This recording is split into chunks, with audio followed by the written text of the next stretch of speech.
Isa na namang Filipino rock icon ang pag-uusapan natin na sumikat at hinangaan dahil sa kanyang mga awitin gaya ng Buwan.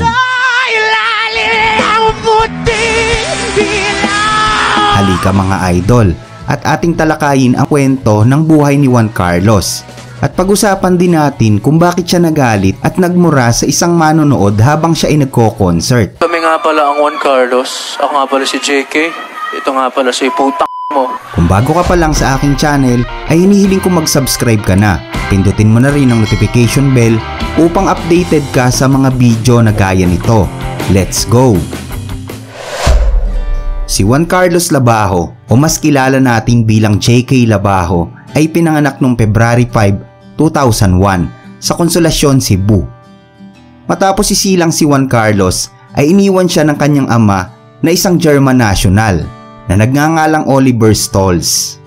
Kaya naman mag-isa siyang pinalaki ng kanyang ina na si Maylinda Labajo. Nung nasa elementarya si Juan Carlos ay lagi siyang tampulan ng tukso ng kanyang mga kaklase dahil sa kanyang kulay at hindi rin maikakaila na nananalaytay sa kanya ang dugo ng kanyang ama. Naging simple at mahirap ang pamumuhay nila Juan Carlos dahil ang kanyang ina lamang ang nagtatrabaho para sa kanila. Pero hindi sumasapat ang kinikita nito upang matustusan ang kanilang pangangailangan sa buhay. At dahil dito sa murang edad ay napilitan si Juan Carlos na mangalakal ng basura upang kumita ng salapi at makatulong sa kanyang ina. Bata pa lamang si Juan Carlos Labajo ay hilig na talaga niya ang musika. Dito na rin siya nagsimulang sumali sa mga singing competition na idinadaos sa kanilang lugar. Ngunit sa kabila nito ay isa na namang napakabigat na pagsubok ang dumating sa noon ay 12 anyos pa lamang na si Juan Carlos. Yan ay nang pumanaw ang kanyang ina na sobra nitong ikinalungkot. Pagkatapos nito ay tumira siya sa piling ng kanyang lola at tiyuhin. Ganun pa man ay hindi naman nawala ng pag-asa itong si Juan Carlos at nagsumikap siyang makabangon muli. Noong 2014, sa edad na 13 taon ay sumali siya sa programa sa telebisyon na The Voice Kids Philippines at inawit niya rito ang kantang Grow Old With You. At dahil sa kanyang ipinamalas na karisma at galing sa pagkanta ay nahuli niya ang kiliti ng mga hurado at manunood. Kaya naman kaagad na pinindot ni Coach Bamboo at Coach Sara ang pulang buton dahil nais ng dalawa na maging kabilang sa kanilang team ang batang si Juan Carlos. Dahil kitang-kita din nila dito ang napakalaking potensyal. At kanya namang pinili na maging coach si Bamboo Manyalak. Mahirap ang mga pinagdaanan na training ni Juan Carlos. Pero dahil sa kanyang pagsisikap ay nakapasok siya sa semifinals ng nasabing singing competition. Kwento nga ni Juan Carlos, noong mga oras na sumali siya sa The Voice Kids ay humingi ng tulong pinansyal ang kanyang lola sa kanilang gobernador at nagbigay lamang ito ng 100 piso. Pero ganun pa man ay labis daw niya itong pinagpapasalamat. Nakapasok si Juan Carlos sa Grand Finals ng The Voice Kids Philippines kasama ang kanyang mga katunggali na si Laika at Darren Espanto.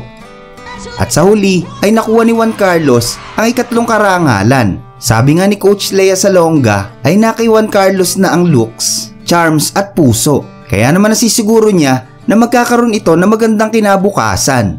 Ganon din ang sinabi ni Coach Bamboo. Sabi nga nito ay nakikita niyang magiging mahusay na singer at posibleng maging artista din ito.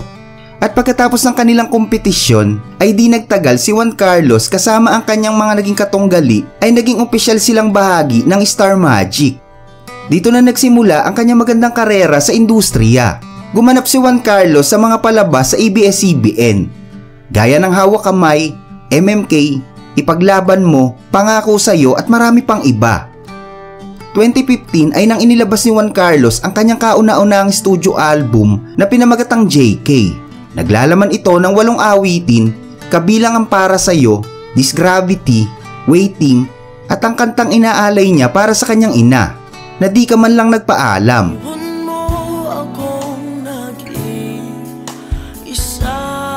At sa kaparehong taon ay naging mixed celebrity VJ siya para sa buwan ng Oktobre.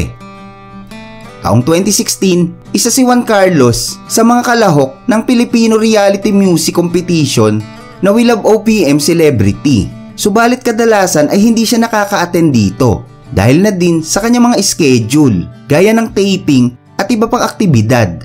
Kasabay pa nito ay ang pagsali niya sa Pinoy Big Brother.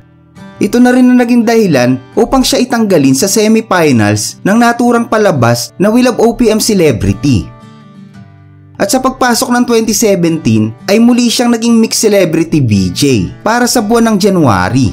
At noong January 17 ay gaganapin sana ang kanyang first major solo at birthday concert na tatawaging JKL Live. Ngunit hindi ito natuloy sa di malamang dahilan. At February 6, 2017 naman ay inilabas niya ang kanyang pangalawang album na pinamagatang JKL. Kasama ang kantang Demonyo, Forever at Move On na sarili niyang komposisyon. At taong 2018 ay pinakilala ni Juan Carlos ang kanyang banda at inilabas nila ang kanilang single na pinamagatang Buwan.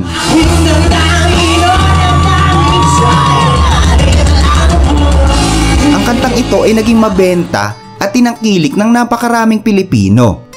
Noong mga panahon na yon ay halos ito na nga ang naging paboritong awitin ng marami. Mapabata man o matanda ay ito ang madidinig mong pinatutugtog at inaawit sa mga bidyokehan. Ang kantang ito din ang labis na nagpakilala at humata kay Juan Carlos papunta sa mainstream. Naging kabi-kabila din ang kanilang di mabilang na mga concert at gig. At taong 2019 ay isa ang Juan Carlos Band sa nag-concert sa Rakrakan Festival. Ngunit habang sila ay nasa entablado at tumutugtog, ay may isang manonood ang sinisigaw ang pangalan ni Darren Espanto na dating naging katunggali ni Juan Carlos sa The Voice Kids Philippines. Ikinagalit naman ito ni Juan Carlos at nakapagbitaw siya ng hindi magandang salita. Kami nga pala ang Juan Carlos. Ako nga pala si JK. Ito nga pala si na mo.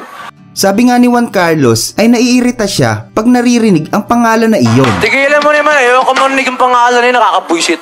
Ikaw yung ng sigaw ng sigaw, kanina ka pa. Kayo nga ba lang mabait na audience?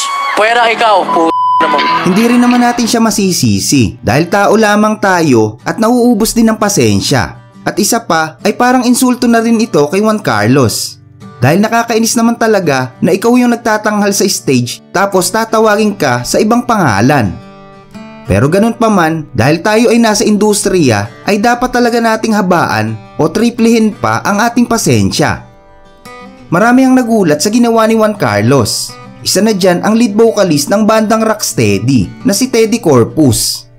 Ayon nga dito, bilang kuya, gusto niya itong payuhan. Siguro may time kami mag-usap, baka pwede ko siyang encourage lang na, uy, stay na lang sa pag may gano'n, tawanan mo lang or, uy, thank you or ano. Nakwento nga din ni Teddy sa panayam sa kanya ni Boy Abunda ay nagbigay siya ng komento sa isang post ni Juan Carlos sa Instagram.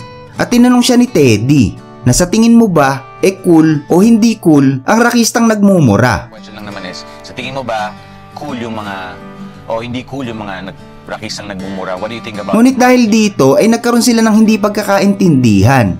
Kaya naman kaagad na nag-message at tumawag si Teddy Corpus kay Juan Carlos upang magkalinawan at maayayos nila ito. At pagkatapos noon ay humingi sila ng sorry sa isa't isa. Nag-sorry nga siya sa akin. Sabi niya, Kuya Ted, sandali, tawagan kita ulit ha. Buburahin ko lang yung mga pinost ko, sabi niya. Tapos binura niya, tapos tumawag ulit. Nag-usap ulit kami. So, nung nag-usap ulit kami, ako rin nag-sorry rin ako sa kanya. Siguro. Noong August 2020 ay nagdesisyon ng grupo na magpahinga muna. Isa na ring malaking dahilan ay ang pandemya. Pero pagkalipas ng halos isang taon na pamamahinga, noong July 2021, sila ay muling nagbalik at inilabas nila ang kantang Boston. Sa ngayong kasalukuyan ay patuloy pa din ang kanyang karera sa pag-awit at pagbabanda. Tuloy-tuloy pa din ang paggawa niya ng mga awitin at makikita sa kanyang post sa kanyang FB page na siya ay nahihilig umano sa pagmumotor.